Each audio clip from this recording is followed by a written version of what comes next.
Alabama is your current favorite, as Scott shows you there, at plus 800. So that's 8-1. Is that a normal offseason favorite number, 8-1? Yeah, I mean, you've had some in the past that have probably been, some Kentuckys. Trying to think, maybe Villanova. Some that have been as low as 4 or 5-1.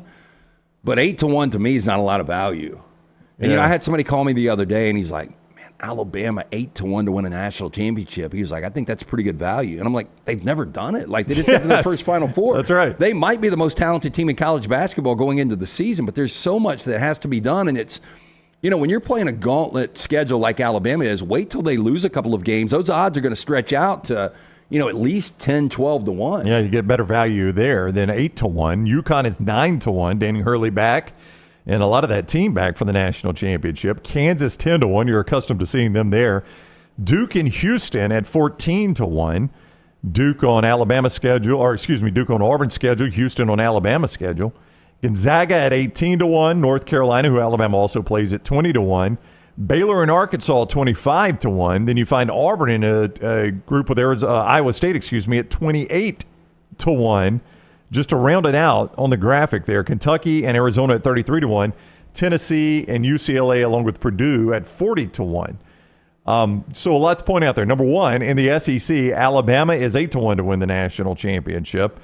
Auburn is Arkansas is 25-1. Auburn is 28-1. Kentucky is 33-1, and Tennessee is 40-1. So Vegas is telling you those are the teams from the SEC you really want to watch in terms of winning a national championship. Well, you go back last year. I mean, you had UConn win it. They played Purdue. Those were probably two of the three shortest odds along with Kansas going into the season. But I don't think that's the norm. You go back 2 years ago. Where do you think you could have got San Diego State? Now, they didn't win it. No, but they played for it. Yeah, but I'm just saying before the season, they were probably 50, 60-1. Right. Yeah, so, college basketball is so unpredictable. One injury here, one transfer there. It is kind of, I never thought we would be doing a show talking about Alabama has the shortest odds to win a national championship in college basketball. I'm with you. Just seeing Alabama or Auburn in that line where Auburn currently is at 28-1, you'd have been like, holy crap, look at that.